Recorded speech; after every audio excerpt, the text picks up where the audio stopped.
Alright, so for this, one of the last video tutorials we'll do here, we're going to go over the very last screen in the system install that we haven't gone over yet, and that is system configuration. Just very quickly, we'll go over some of the things you can do for security and access reasons and some things that are available here.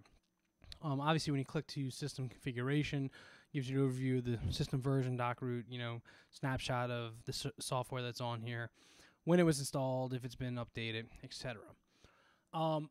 Then from there, you have some settings to set if they're necessary or not, and these are all the default settings, but if you want the system to force an SSL connection for security, you can set yes there. If you want to allow mobile access, which is allowed by default, remember, Phire CMS comes built in with mobile access. If you access the system on your mobile device to edit a page or whatever, it will bounce you over to the mobile version of the system and allow you a certain amount of access to do that. If you want to deny that and not let people access the system from a mobile device, you can do that here.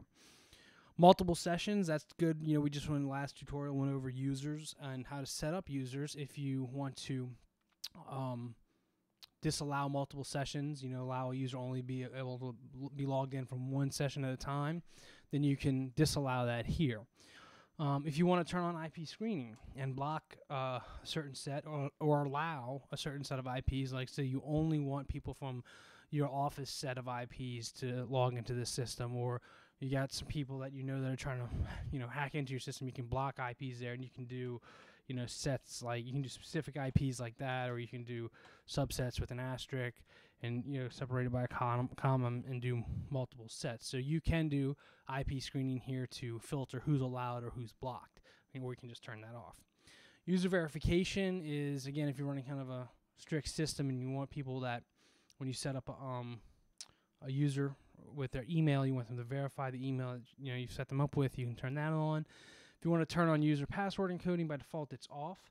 But if you want to add that bit of security that their passwords are encoded in the database and can't really be lifted from that because they'll be encoded with an encryption algorithm, then you can turn that on here.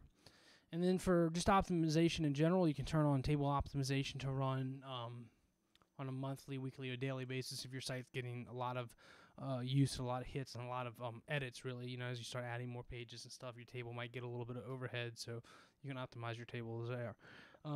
Another thing for security is you can set number of failed login attempts. So if a user tries to log in to edit the system, someone's trying to hack in, they are just kind of trying random passwords. If you set this to 3 or whatever, after the third time, they'll be blocked out. They won't be able to log in at all, even if they get the password right.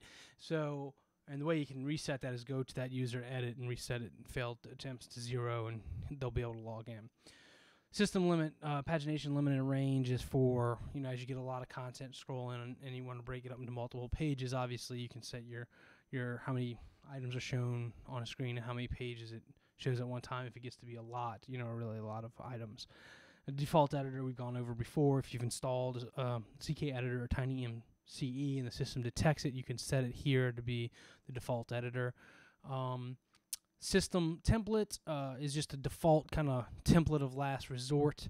If you don't have something assigned to a page or a piece of content, it'll try to find this at least, if not, to show at least a little bit of HTML on kind of a default scale, kind of lowest level scale. And it's just a real basic template, that you can alter.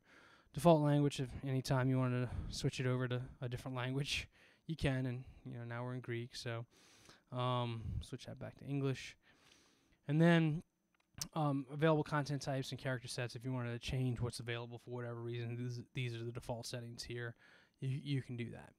So that's kind of a quick overview of the configuration screen. Lots of different options for security and access settings to allow people to use Phire CMS.